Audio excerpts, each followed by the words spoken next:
Hola, mi nombre es Eduardo Rosado de Cine Movida. Hoy tenemos un video especial dedicado al tema de la edición. Y para discutir de manera introductoria el tema de hoy, nos acompaña Pablo Impeluso, colega cineasta, profesor, editor de muchos años de experiencia, pero alguien que es muy conocedor del cine y de todas las áreas del cine en general, y alguien a quien yo aprecio y respeto mucho.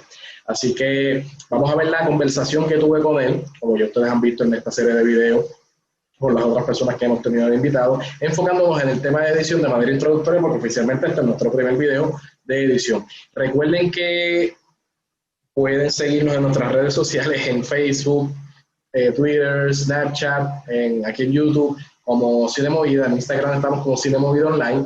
Recuerden que también pueden escribirnos a nuestros correos electrónicos, cinemovida@gmail, cinemovida@hotmail, @yahoo, y que ahí nos pueden dejar saber sus preguntas, si quieren que elaboremos más sobre un tema, si quieren también que toquemos otro tema, si tienen preguntas específicas. Me gustaría empezar a contestarlas por aquí y tener esta serie de invitados que nos ayuden a encontrar esas contestaciones. Y la idea es principalmente abordar los temas que quizás no es común que encontremos en YouTube o por ahí, ¿verdad? Porque no se hablan constantemente, no se conocen, y de la boca y el punto de vista de los profesionales, personas que están trabajando en esto. Y lo segundo es que quizás podemos incluso abordar temas que son básicos o que no son tan básicos, pero que podemos abordarlo aquí porque tenemos el espacio y los recursos para traérselos a ustedes. Así que sin más, vamos con Pablo Impeluso. Bueno, pues me encuentro con un colega que aprecio y admiro mucho, como les comenté en la introducción, es el señor Pablo Impeluso. Pablo es también profesor y es alguien a quien conozco ya de hace algunos años, y dentro de la industria es alguien que es bastante respetado porque es uno de los editores que se ha destacado durante los últimos años, pero también es cineasta, ha sido director, ha corrido todas las bases también, y es alguien que tiene cultura cinematográfica. Lo van a ver durante esta entrevista, que cuando hablemos con él vamos a ver todo el conocimiento, ¿verdad?, en cada una de las áreas. Claro, Pablo, ¿cómo estás? Saludos. Muy bien, muy bien. Súper gracias por la invitación, Eduardo. También te reconozco también como un gran cineasta, así que va a ser un lindo diálogo este. Bueno, pero para mí es un honor porque siempre tú y yo nos cruzamos siempre en pasillo y hablamos y toda la cuestión y hemos tenido la oportunidad de compartir, pero va a ser la primera vez que como que tenemos este tipo de tertulia ¿verdad?, y diálogo dentro de. Entonces, para mí es un honor también poder. Siempre hay cosas que he querido preguntarte dentro de la edición, y aunque aquí nos vamos a mantener básicos de manera introductoria, ¿verdad? Pero tener tu visión, poder entrar un poquito en tu mundo de cómo tú lo trabajas. Y me siento afortunado por eso, porque por eso cuando te hablé hace unas semanas para este video, yo decía, tiene que ser Pablo, por tu vasta experiencia, y sobre todo es que tú has corrido varias bases de varios medios dentro de la edición, y eso es algo que quiero también preguntarte un poquito al final, Claro. sobre si hay diferencia entre los medios, si hay alguna. Así que de verdad, gracias un millón nuevamente por decirme que sí para estar lo que era. No, estoy contigo y tú conseguiste algo que no conseguiste. Esto va a ser también una que conseguiste, pero tú conseguiste que yo actuara. Así que ya con eso, Oye, sí, sí, es verdad.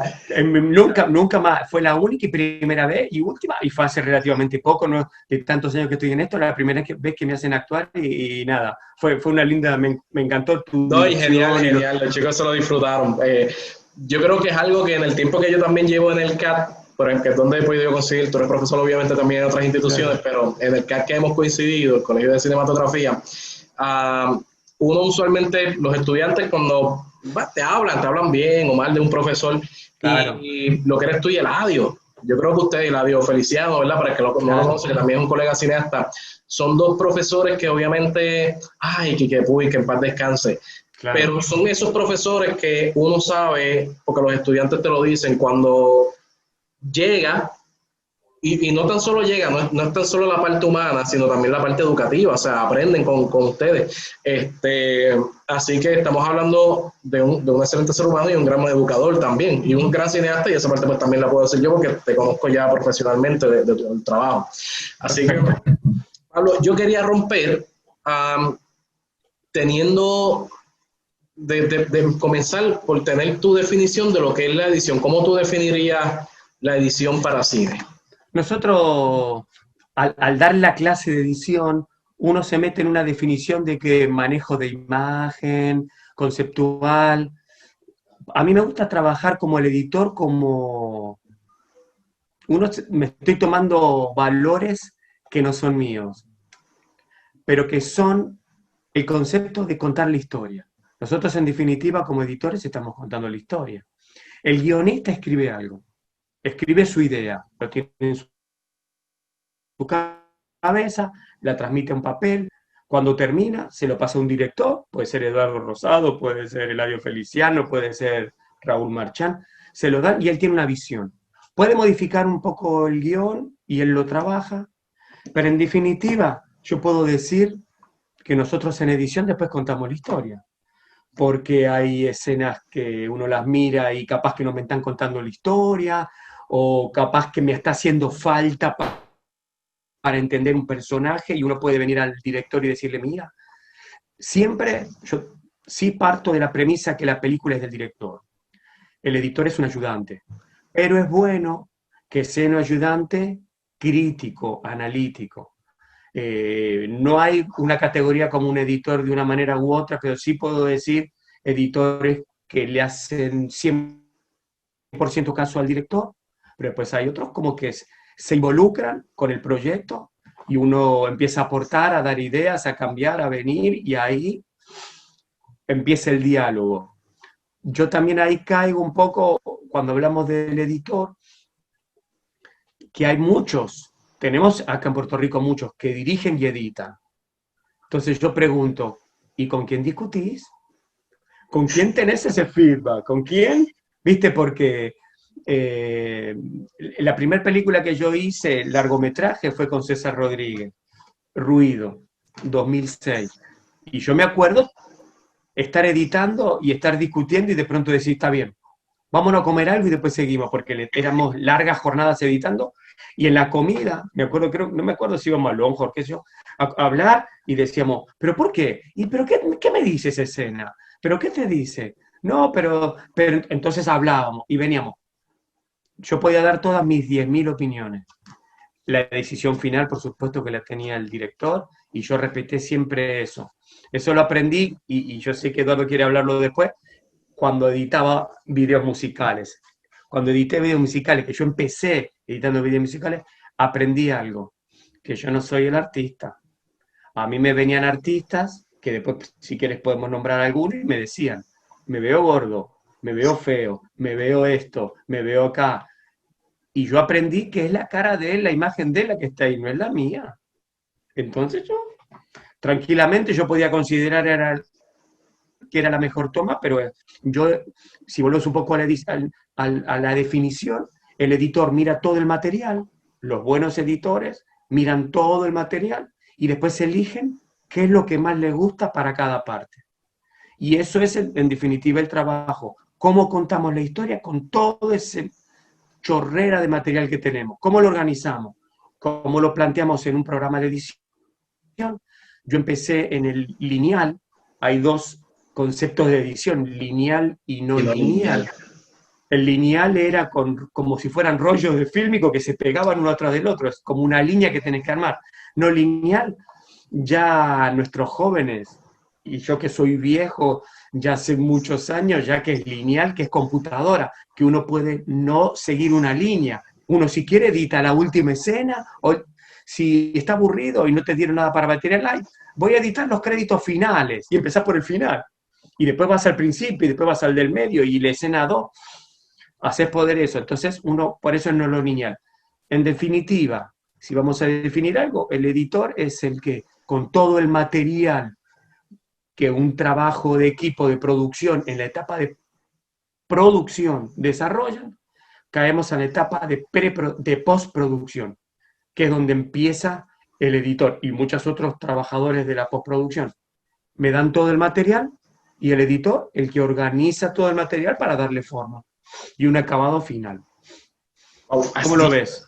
Has dicho un cojón de cosas que me han volado en la cabeza positivamente y quiero rescatar y espero que no se me olviden cada una de ellas. Por ejemplo, la primera es, antes que se me olvide, dijiste algo bien importante, te ves como un cuentista, un cuentacuentos también. A mis estudiantes de guión, yo lo que yo les enseño. Cuando he tenido la oportunidad de entrar en el mundo de la edición, he visto como paralelismos o similitudes el guionista es un proceso que mayormente es solitario. Y el editor, a veces está el director o el productor, pero usualmente el director, pero a veces es un trabajo también en solitario. El guionista tiene que armar la historia y tiene que verlo de esa manera también y lo va trabajando, pero entonces como editor, tú también lo vas tomando. De hecho, y ahora que tengo la oportunidad de por fin coincidir contigo en un trabajo, tú tienes la oportunidad de identificar cosas, necesidades. Mira, aquí faltaría esto, o sería conveniente esto, o esto no se va a entender. Quizás porque no se puso en el guión, quizás porque no se filmó, quizás porque no se filmó como se suponía, pero Lo que pasa, viendo. Lo que pasa es que siempre hay una frase que nosotros tenemos, y Eduardo, el papel aguanta lo que sea. El concepto del papel aguanta lo que sea, y cuando lo filmás, como lo filmás separadamente, también la filmación aguanta lo que sea. Pero cuando vas a contar la historia, a entender la historia, ahí te empezás a dar cuenta porque ahí no hay más realidad que la que tengo. Yo me puedo imaginar que una escena, que acá, entre esta escena y esta escena, pasa tal cosa que me imagino. Pero si yo no la veo, si nadie me la explicó, si ningún actor me lo dijo, si no hay ningún elemento que me dé esa pista, yo no la veo. Y si yo no la veo y no la entiendo. Es más, yo he sido malo. Yo te voy a contar una infidencia. Yo con Ruido, yo no leí el guión. Yo no leí el guión. Me ponían las escenas. La claqueta decía escena 1, escena 2, escena 3, escena 4, y yo empezaba a editar como me daban el orden. Y yo no sabía cómo terminaba la película. Y voy a contar una cosa. En Ruido, por ejemplo, hay una escena. Disculpa, ¿voy bien o...? Oh, sí, es que lo encuentro mind blowing, pero termina para preguntarte sobre eso. Pero sí, Entonces, está genial. había una escena que el protagonista en la casa agarraban una azucarera y la llenaban y con la azucarera se veía poniéndole azúcar en la taza y tomaba el café solo. Y yo decía, ¿y esta escena qué pasa? ¿Para qué está? Y ahí sí, César Rodríguez, el director, me dice, tranquilo Pablo. Me decía una palabra fuerte y me decía, no, yo sé, como no leíste el guión, tranquilo, pero déjame la escenita por ahí, vamos a ver. Esa azucarera, uno sabe que en cine, si mostramos un elemento, es por algo. No es que estábamos aburridos y quisimos mostrar un pajarito, o mostrar un tenedor, o mostrar un picaporte, o mostrar un cartel. En cine se justifican los elementos. Entonces, cuando vos mostraste algo, y de pronto, es más, en guión pasa, y en cine pasa, y en edición pasa, que si al final pasa algo, es porque en algún momento antes se mostró, se insinuó, se aclaró. Algún elemento tiene que haber como para después nosotros, entonces yo estoy contando algo, que pasaba algo con esa azucarera al final de la historia, era algo trascendente en la historia, pasaba, era un elemento súper importante porque a partir de ella pasaba algo. Entonces por eso se mostraba. Pero como yo no lo había leído yo, pero respeté, lo dejé por ahí la escenita y después la entendí y la puse. Contame la pregunta, ¿tenías ahí algo? ¿Cómo eso fue? No sé ni cómo formular la pregunta. ¿No leíste el guión por decisión? No. Sí, porque yo quería, era mi primera película. Y realmente, nosotros cuando hacíamos videos musicales, bueno, si voy a contar algo de los videos musicales, nosotros hicimos, mi hermano era director, yo editor, también había dirigido algunos o filmaba algunos, pero fundamentalmente yo era el editor. Entonces él filmaba y me mandaba. Y no me explicaba nada. Toma, Daddy Yankee. Por ejemplo, el primer video de Daddy Yankee lo hicimos nosotros, con Playero 42, si vos estabas en esa época, Eduardo, Rey Pirín, mexicano, Daddy Yankee, y no me acuerdo cuándo más, y Playero. Se filmó en Encantada, en la casa de Playero. Salieron, yo estaba en esa filmación, salimos y nos olvidamos de filmar a Daddy Yankee. ¡Wow! A la salida, cuando estábamos saliendo por el pasillo, vimos unos juegos, era de noche, eran como las 3 de la mañana, unos juegos para los nenes que se trepaban, ¿viste? Que se trepan y se cuelgan. Si ahora buscan en internet, o Eduardo después en algún momento... Yo lo voy a buscar para ponerle, yo quiero sí. Y vas a ver, él cantando en el jueguito mexicano, ese es el primer video. En ese yo estaba, pero en muchos yo no estaba, y me mandaban el material, editarlo. Entonces yo, con toda la historia que filmaban, a veces filmaban muchachas y pequeñas historias y gente cantando, y encima era en fílmico. En fílmico, en rollos de fílmico no hay audio. Entonces yo veía, tenía que adivinar, yo aprendí en ese momento con los años a leerlo un poco los labios para entender qué estaba diciendo, pues yo tenía que poner qué parte cantaba. No siempre en los videos musicales empieza desde el principio a contar toda la historia. Oh, en esta parte quiero cantar el coro. Y empezaba. Yo tenía que leerle los labios. El que me costaba mucho era Chesina, que le hablaba bien rápido, bueno, uno de los cantantes en aquella época.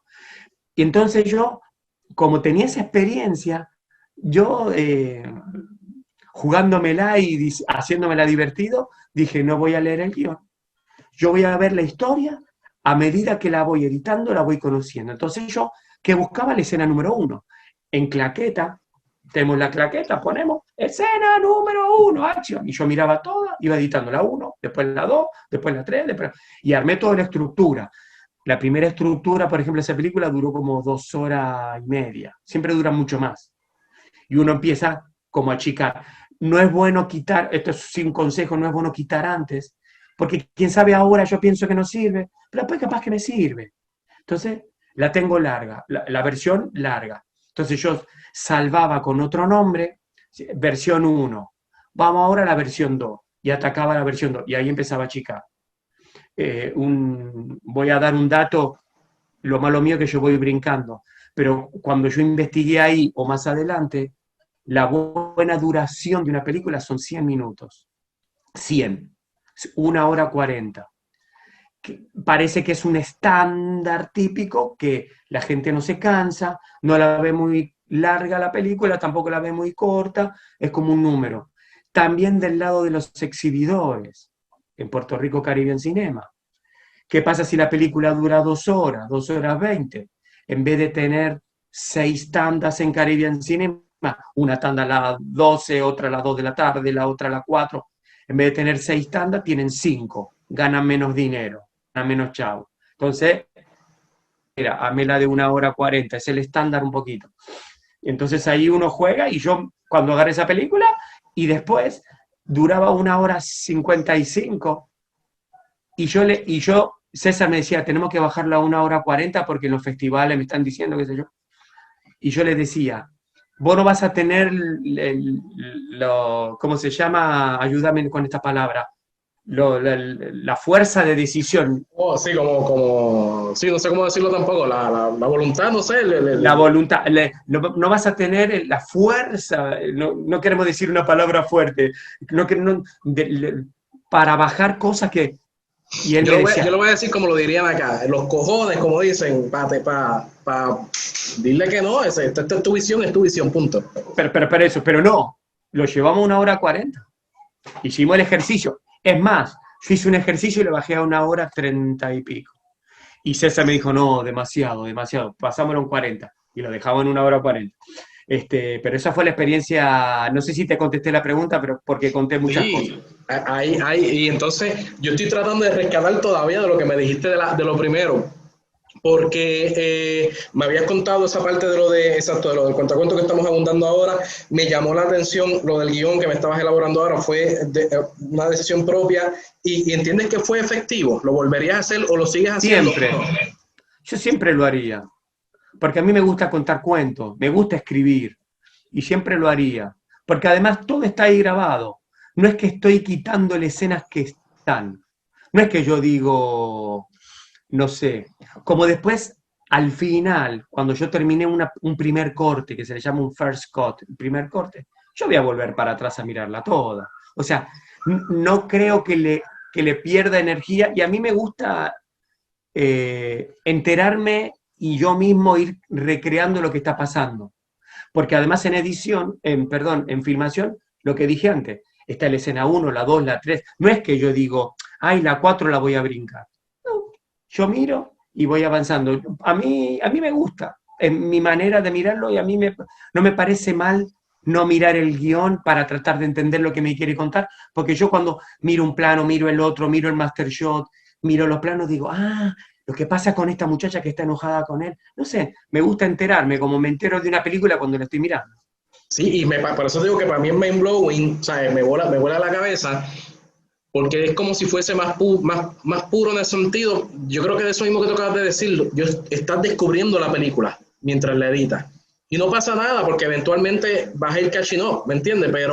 Pero tienes esa frescura completa de quizás como el ejemplo que diste de lo del el café, el azúcar, que a lo mejor en el momento tú dices, ni puta idea esto parece que no hace sentido, pero vamos descubriendo, entonces, claro, pero es importante porque a lo mejor quién sabe, que tú sabes qué pasa, a lo mejor sí el guionista la escribió y no, se supone que no, pero a lo mejor sí la escena estaba por estar, y eres tú precisamente de esa manera que cae en cuenta, mira, esto no aporta nada, esto hay que quitar. Perdón, nos ha pasado, si sigo contando con ruido, hay escenas que mostraba, la historia de Ruido trata de una muchacha bien jovencita, María Coral Otero, ahora bien famosa, en ese momento tenía 13, 14 años, una muchachita bien joven con su mamá, se divorcia y rápidamente la mamá, joven en definitiva, con 30 y pico de años, se engancha con una nueva pareja y rápido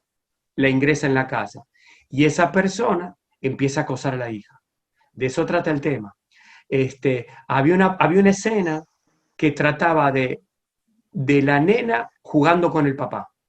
Y se fueron como de rolimpín, no, de paseo con el papá, y ahí mostraban, porque el papá le ocurre algo por el cual la mamá no lo quiere ver más.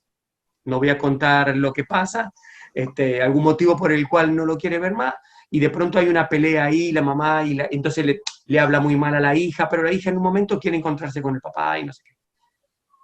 Entonces ella está con el papá, y cuando lo editamos completo, yo hablaba y decía, pero esta escena no me dice nada.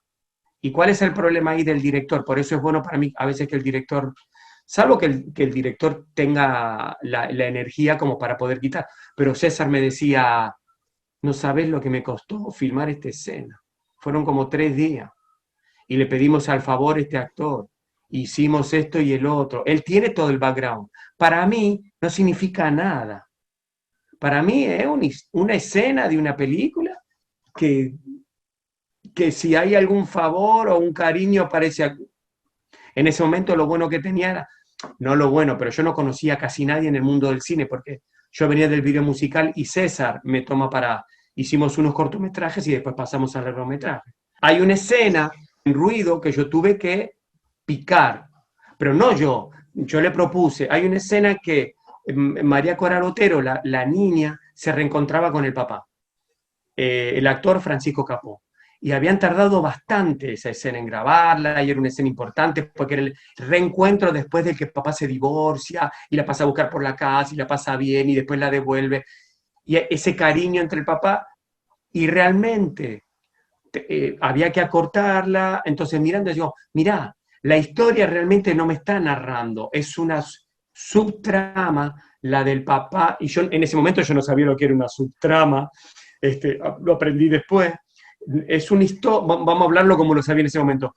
Es una historia que me está contando del papá con la hija, pero después el papá mucho no interviene, no hace nada, no me aporta nada. Y el director, César Rodríguez, bueno, pero esa escena la grabamos y tardamos un montón de tiempo, y qué me van a decir, o esto y el otro.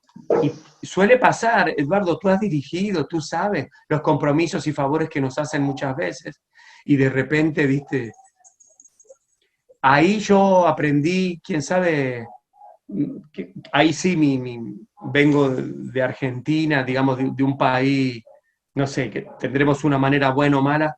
Acá yo siento, si aprendí algo en Puerto Rico, es que son muy buena gente. Son bien solidarios, la manera de expresarse del otro. Quién sabe, ustedes no se dan cuenta porque uno viene de allá. Cuando uno viene de Argentina son mucho más agresivos cómo te tratan o cómo te critican tus trabajos. ¿Viste? Yo sé que cómo te apoyan. Allá nadie te va a enseñar nada. Nosotros en los Enfoque Talks que hacemos entrevistas también como esta, y siempre dan información y te aportan cosas y te cuentan, no piensan que te van a quitar el trabajo. En Argentina es diferente, entonces estamos acostumbrados, yo vengo con una costumbre de poder decir lo que yo pienso, y a veces así tengo problemas con mi esposa, a veces viste como que, pero tu amiga tal o cual cosa, y no le preguntaste, ay, ¿qué le voy a preguntar? Nosotros somos metidos, intrometidos y preguntadores, y entonces yo me di la libertad de poder de contarle al director, y sinceramente fue lo que justo hicimos clic, porque yo le decía lo que pensaba, y ojo, siempre como comenté antes, respetando la decisión del director, pero si no me gustaba, no me gustaba, si no me aportaba, no me aportaba, y no lo tomaba. Ojo, ahora voy a ir un poquito para atrás, en los proyectos que me importan. Yo he editado comerciales, o he editado, como comenté antes, videos musicales, y venía Wisin y me decía, esa toma no me gusta. Me han pasado cosas ridículas, que venían con nenes chiquititos, bebés, y de pronto en mitad del video el bebé lloraba. Cambiame esa toma, me decían. Y yo, perfecto. Yo ahí, no, porque mira. ¿Esta? ¿Te gusta más esta? Sí, perfecto, sin ningún problema. Hay trabajos que a uno le pagan, hacen esto, y hay otros que cortometrajes, películas, documentales, uno se involucra mucho más.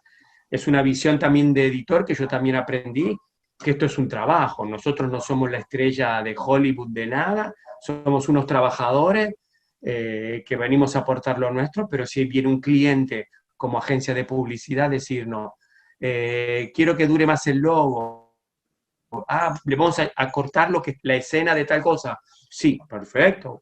¿Le gusta así? Perfecto. ¿A usted le gusta? Y cuando a mí me preguntaban eso ahí, yo decía, yo no te voy a decir lo que a mí me parece, yo voy a decir lo que a vos te gusta escuchar. Sí, me encanta, qué buena idea. Con razón sabes tanto de esto. Y yo estaba, y me iba feliz. Cuando es una película que uno le pone mucho más cariño, ¿no? Ahí las guerras son a muerte hasta el final. Pero, hay algo que tú dijiste ahorita que te quiero compartir dos anécdotas, una es mía. Fue que tú estabas hablando de cuando esta tendencia de que el director es el editor también. Y entonces yo he tenido que estar en esos zapatos, no porque quiera, sino porque a veces no tengo un editor que me edite, pero he aprendido a valorar la diferencia entre cuando uno mismo dirige y edita versus cuando tienes una persona que, como tú dijiste algo claro ahorita, tú no tienes lo que tú estabas compartiendo, el director de esa escena que se sabe el trabajo que le dio y dice, ¿cómo yo voy a quitar esto? Está contaminado. Tú no tienes eso, a ti para ti es fácil saber esto es necesario, esto no.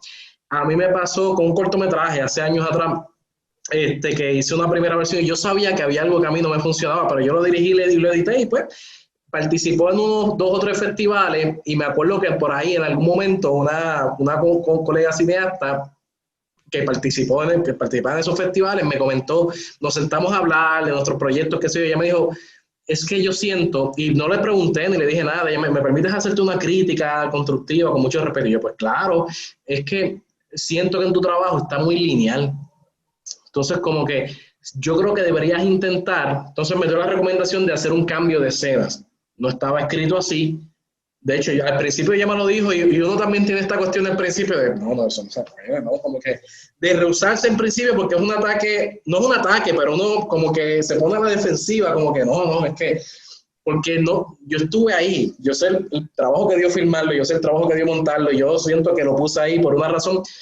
Y me acuerdo además, tú lo habías escrito además. Yo lo había escrito junto con Emilio Suárez, yo lo había escrito y Emilio lo reescribió, o sea, mira todas las capas que hay, que entonces estoy bien ligado.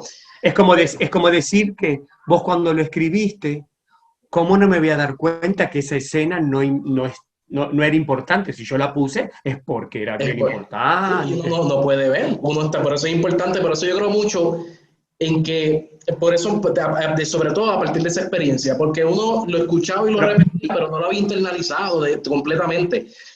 Algo que yo trato, yo sé que en ese momento yo como ¿Hiciste el cambio? Yo le dije, pero mira cómo yo iba lo hice como para demostrar, yo lo voy a hacer, pero yo sé que no va a funcionar. Yo sé que no va a funcionar porque yo tengo claro, ¿me entiendes? Como tú dices, yo tengo el 15 años, lo trato y cuando vengo a ver, digo, oh, y sí, me gustaba más. Y de hecho, las reacciones en las presentaciones en festivales o exhibiciones cambiaron. O sea, el cortometraje tenía entonces impacto porque se daba un fenómeno de descubrimiento de la historia, se creaba un misterio al principio y la gente quería saber, o sea, pero vino a raíz de una muchacha editora ajena al proyecto que me viene a decir esa recomendación. Y yo de tratarlo. Que yo creo que sí, tienes razón cuando dices esa cuestión de que un director a veces hay esa tendencia de un director editar que pues pasa y se hace, pero a veces yo creo que es importante, o la importancia de tener a quien de afuera es precisamente que no tiene esa atadura. Va a ver las cosas que uno no ve o que uno no las está viendo de esa manera y él las está viendo con lo que realmente es importante, que es solamente la historia. No me importa si tardaste 3 días filmándola, no me importa si para conseguir ese actor o si ese actor es famoso o no, yo estoy solamente por la historia y estoy viendo y el editor tiene, sobre todo cuando viene de afuera, no está contaminado, tiene eso, porque no viene con eso. Lo que pasa es que también, yo lo asimilo como ejemplo cuando doy las clases, es como el hijo de uno. ¿Quién ve al hijo de uno feo? ¿Viste? El hijo de nosotros es maravilloso, Es bello, es precioso. precioso, bello, pero entonces no es por criticar al hijo de uno, pero es como que realmente también, si nosotros también nos pasa algo, ¿cuál es el máximo? Bueno, tenemos un caso como Transform, muy pocos que hacen muchas películas, pero realmente si vas a hablar, un gran director, Raúl Marchand, que hizo 4 o 5 películas en toda su vida. Jacobo Morales hizo 4, 5, 6, Luis Molina, los grandes nombres. No es que tienen como, qué sé, Spielberg, que vos agarras la planilla de Spielberg y tiene una cantidad tan gigantesca que de última tienen, ¿viste? Entonces realmente con 4 o 5 películas son todas hijos tuyos, ¿viste? Son todas algo que uno aprecia y uno valora y uno le da un cariño increíble. Entonces, es muy difícil encontrar en ese hijo de uno pequeños errores que se pueden mejorar. Tú sabes, la otra que te quería compartir, me la compartió Oscar Orzabal Quintana, el director de Maruja, él fue también el editor, pero él se formó, de hecho, compatriota argentino, junto con Axel Anderson, él había empezado en Argentina como editor en televisión, en los años 50, cuando empezó la televisión, empezó a hacer cine en una compañía de cine allá, un estudio, que él me había dicho el nombre, ahora se me pasa, pero que fue un estudio importante de cine allá en Argentina. De Telemundo lo traen a Puerto Rico. Él empieza como editor, él es editor. Su background es editor. Su primera experiencia de director es Maruja. Y él entra 2 días, 3 días antes de que empiece a filmar la película. Él leyó el guión por encima, pero él me contaba que él la veía como editor. Él empezó a tachar escenas. Esto no, pero él decía, porque ya él veía en edición, esto no va para ningún lado, esto no machea, esto está de más, el tiempo, más o menos, él decía, este guión va a durar tanto, y más o menos él, con su experiencia como editor, y él me decía que él batallaba con Axel Anderson, porque Axel Anderson, que era el productor también, y uno de los personajes principales, ¿cómo tú vas a cortar eso? Entonces, créeme que esto no, y había una cuestión de respeto también, aunque era su primera película en cine, dirigiendo, pero pues sabían que el hombre tenía experiencia, ¿no? Al punto de la historia que quiero llegar es que después que él la dirige y está en edición, la película duraba 2 horas, 2 horas y media. La película finalmente dura 2 horas, tuvo que quitar media hora. Con todo eso que en el guión él ya le había quitado cosas, así que imagínate, esa película iba a durar, sí, 3 horas, quién sabe cuánto. Él le quita, terminan 2 horas y media, tiene que quitarle media hora y empieza a quitar a todas estas batallando con Axel Anderson, que es el productor. Porque el productor pues consiguió las cosas, ya tú sabes, hace que el productor pues, pero él lo está viendo siempre desde el principio, desde edición. Él no tiene tampoco esta afinidad de si esta escena me dio mucho trabajo, si esta escena no. Pero si él llegó a la última, era una escena con una de las actrices, que es un personaje secundario, pero era en ese entonces una de las actrices más famosas y respetadas, tanto en teatro, televisión, aquí en Puerto Rico y queridas, pero era un personaje bien secundario.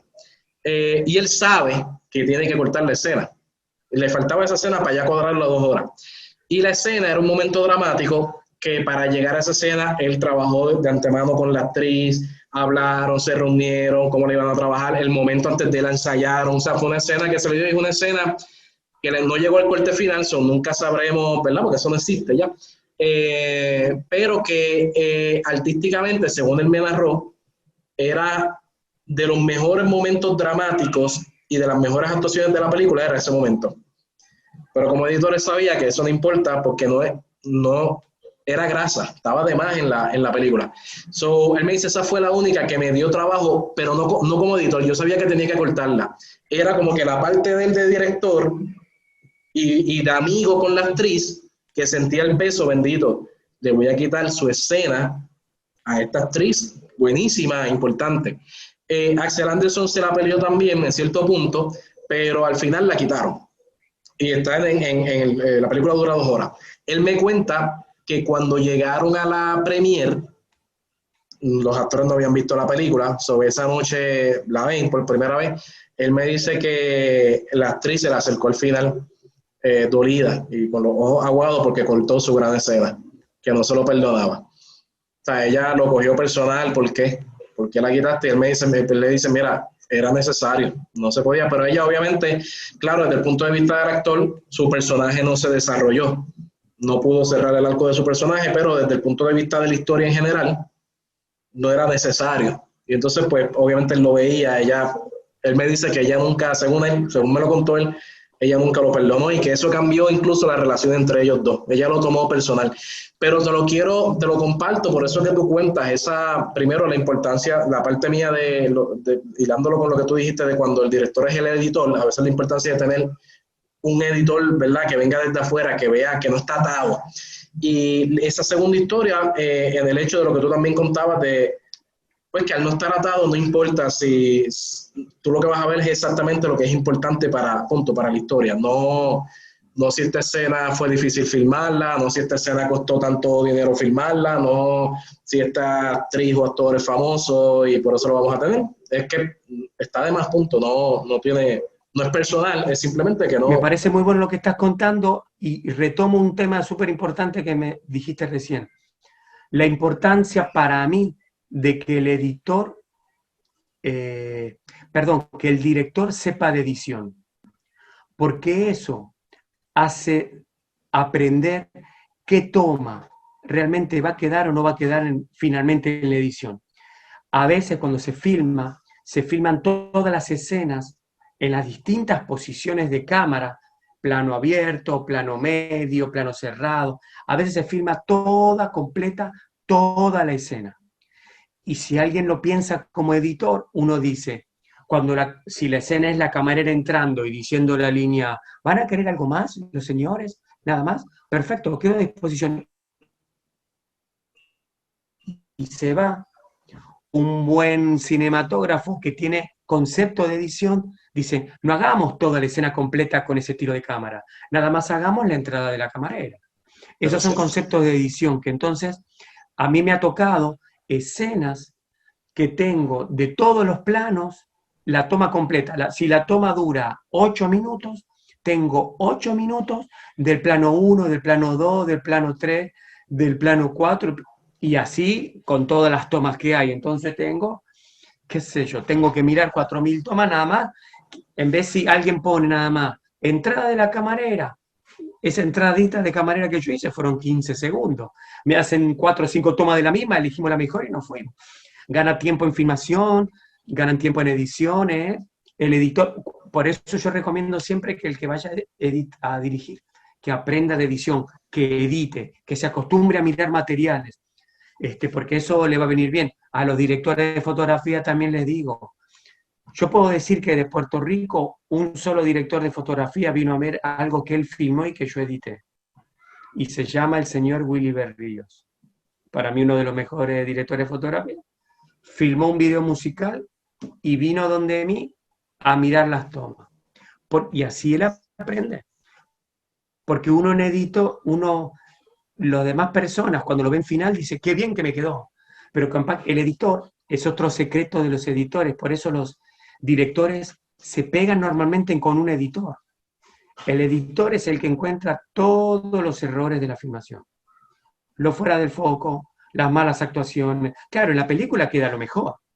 De las 20 tomas que hicieron, yo puse una, pero yo me tuve que ver, tuve que chuparme, como dicen por ahí. Me tuve que chupar las 20 escenas que hizo y que se equivocó y que decía, ay, disculpen, ay, qué mal que lo hago. Y todo eso, por eso los directores se pegan a un editor, porque si alguien puede hablar mal de un director es el editor, porque ve todo lo que él filmó.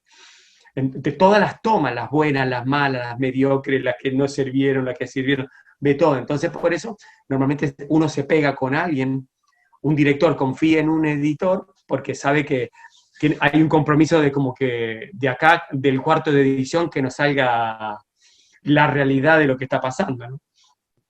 Ahí, a modo de cierre, para concluir, yo quería aprovechar en tu caso en particular que tú has tenido experiencia en videos musicales, en documentales, largometrajes, cortometrajes, en diversos formatos medios, para diversos medios, cine, televisión. ¿Entiendes que hay una diferencia como editor? Cuando te llega un proyecto, es diferente el proceso, la creatividad tiene que, por ejemplo, mencionaste algo que ya nos adelantaste, lo de los videos musicales. Porque el artista entonces, de hecho, si te comparto, yo he dirigido y he editado pocos videos musicales, pero edité uno con Barreto, tremendo ser humano. Pero me acuerdo que él y el representante, yo vengo de editar cine, pues mi escuela era pensar en la historia. Y esa fue la primera experiencia que tuve de un video musical, y para mí fue difícil romper con eso, porque muchas de las cosas eran... Mira, te estás enfocando mucho en estas cosas. Recuerda que hay que darle presencia al artista, porque el video es para vender al artista. Mira, ten cuidado que tomaste un ángulo aquí que no le conviene al artista. Se ve feo o no lo vende como, ¿verdad? Lo que se supone que venda el producto, según cómo se esté vendiendo. O no le favorece el ángulo, toda la cuestión. Sí que hay una cuestión estética, tengo que entonces cuidarlo. No que a los actores a veces no los cuidemos, como tú dijiste, pero es más en términos de actuación del personaje. Si la actuación es mala, no estamos pendientes si se va a ver bonito, a menos que el personaje y la historia lo necesite, pero estamos a favor de la historia. Y ya mencionaste ese, pero hay otras cosas en los otros formatos. ¿Hay uno que a ti se te haga más fácil que otro, o entiendes que todo es igual, o cómo lo ves? Hay dos conceptos. Vos trajiste... vos ya trajiste de alguna manera los conceptos. Hay dos conceptos. Uno es cuando estamos contando una historia y otro cuando estamos mercadeando un producto. Hacer un video musical es hacer lo mismo que un comercial de Coca-Cola. La Coca-Cola se tiene que ver bien, el color rojo de la Coca-Cola se tiene que ver con el color rojo que es de la Coca-Cola. Si la actriz está tomando la Coca-Cola, se tiene que ver esa cara de felicidad. Es mercadeo, eso es puramente mercadeo. Sí, pero la historia se tiene que entender, pero en definitiva volvemos siempre a que el mercadeo es el mercadeo. Por ejemplo, hay distintas categorías. Un Wisin y Yandel, una figura de ese estilo es mercadeo. Un Fiel a la Vega. Me acuerdo que ganamos un premio con Fiel a la Vega con un video musical que la historia estaba narrada por Chavito Marrero y su esposa. Y era una historia de amor, la canción era una historia de amor. A los Fiel a la Vega se lo ve tocando como si fuera un stage de un café, tocando, después buscarlo en internet y mostrárselo a los chicos. Pero la historia es que esta mujer, con una luz un tanto extraña, ven entrando a un salón donde está acostado, ¿quién? Su esposo. La historia es que la mujer venía a buscar a su esposo para llevárselo, para definitivamente estar en el cielo, digamos. Entonces es fantástico, y esa era como una actuación de ellos dos. Ahí la actuación era importante, porque el concepto era importante, y artistas como Fiel a la Vega, que no son artistas como que se están fijando si el pelo tiene canas o no, que son artistas que les importa el mensaje de la letra que están diciendo. Pero normalmente video musical es mercadeo, hay que fijarse mucho. Quién sabe, no la toma que está más linda, es donde se luzcan bien los artistas y la modelo, y si se le ven chichos, y si se le ve mucho la entrada del pelo, si tiene entrada, es eso. Después están los documentales. Los documentales también es importante, más que nada ahí, cuando uno edita documentales, a veces lo lindo es cómo uno pinta la entrevista, cómo muestra la entrevista, además de la persona hablando. Normalmente en muchos que yo veo hablan y hablan y hablan y hablan y hablan y hablan. Y a veces el público lo que quiere ver es un poco de imagen para tratar de interpretar lo que me está contando. Nosotros hicimos uno que se llamó 1950, y entonces de la insurrección nacionalista. Y era importante, por ejemplo, hay momentos escuchar sonidos de disparos, y ahí viene como cómo contar una historia dentro de una narrativa, que es un documental que estamos contando una realidad, pero a la vez hay que darle un poquito de no ficción, o cómo contás esa historia. Y después el último, el que estuvimos narrando casi todo el tiempo, que es lo que es contar una historia. Y ahí sí, para mí lo más importante es la historia. Sí, si hacemos un concepto de comedia y el muchachito y está la muchachita, se tienen que ver bien. Pero realmente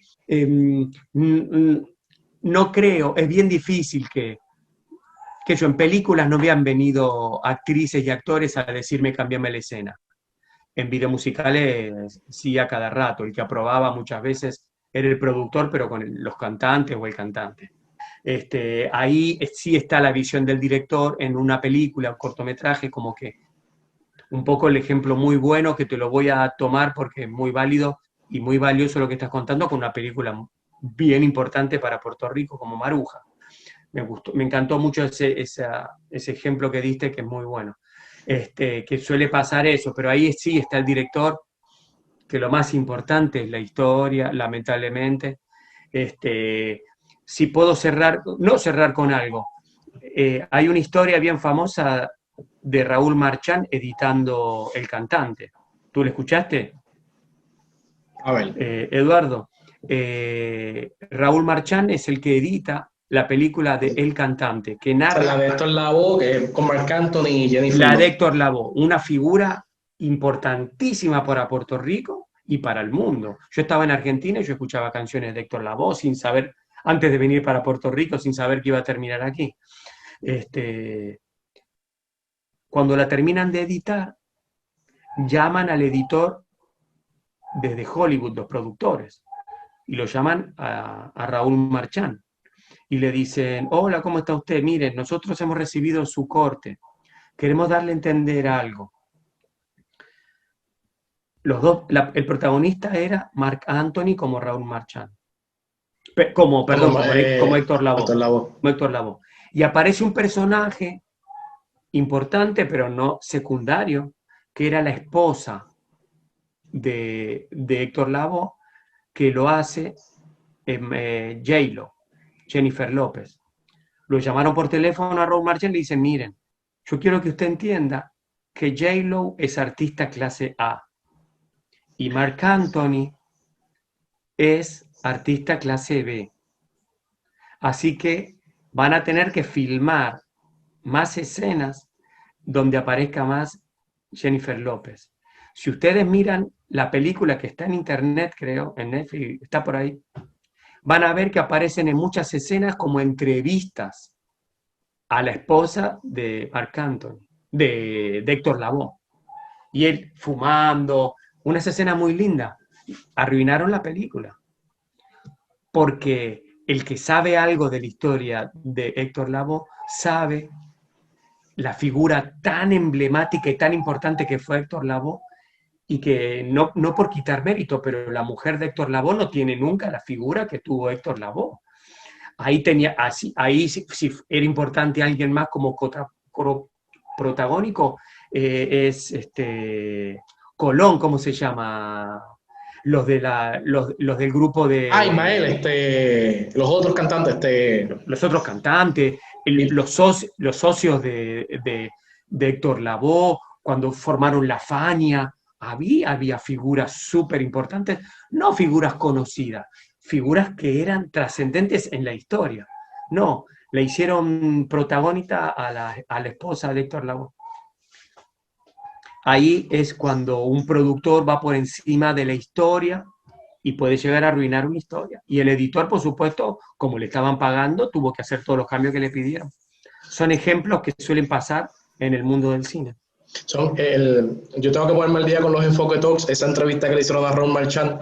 Él me contó hace tiempo, cuando estaba, o un poco después de que la editó, por ahí por ese tiempo, cuando él la había editado, él y yo coincidimos, no me acuerdo por qué, estábamos hablando de la película, y él me regaló esta experiencia que yo creo que le estaba pasando, es que no me acuerdo ahora si ya la había terminado y si ya había estrenado y si lo había visto, siento que todavía no había salido de la película, pero el punto es que él me dice cómo ya la película, exacto, la tenían editada y de repente se le tuvo que dar ese protagonismo a J-Lo y de repente él tenía a J-Lo, que también era productora ejecutiva, entrando al cuarto de edición a decir esto no, esto no. Entonces hay una escena en la película que Héctor Lavoe está viendo televisión y creo que está viendo algo, unas actrices o algo, y ella le dice, ¿qué están viendo esas mujeres? ¿Qué sé yo? Y en el personaje, ¿no? Y empieza a moverle el trasero a Marc Anthony, como que dice, esto es tuyo, y toda la cuestión del personaje. La manera en que se editó es que, pues, obviamente, pues, se ve la espalda de ella, nada grosero, nada, ¿me entiendes? Pero punto, él le está ligando, ese es es ella para... y él me dice que después de que estaba la escena montada, esa escena, ella dijo, había que cambiarla, pero es ella diciéndole al director, al director y por ende al editor, cámbienla, ¿por qué no? Porque tú sabes que yo creo que todavía un poco ella, el trasero de ella lo tenía hasta contractualmente, no quería que lo retrataran mucho y toda la cuestión, y en la escena no se podía enseñar el trasero, y yo creo que se ve nada más en un full shot, cuando ella da la espalda, pero todo lo demás son los gestos de Marc Anthony, los close-ups de ella, y la escena pues cambió, tuvo que reeditarse, pero todo para que no se viera el trasero de ella, porque ella no quería que se le viera el trasero. Suena cafre, yo sé, pero es el hecho, estoy contando como me lo contó. Claro. Y oye, es algo un poquito triste o no sé si decir injusto, pero a la misma vez es cómo funciona a veces la industria a nivel así de mercadeo. Esta gente lo que está pendiente es el producto, no pendiente a la historia. Y en ese caso, pues, perdieron de perspectiva que la historia es de Héctor Lavoe. Pero no, sí.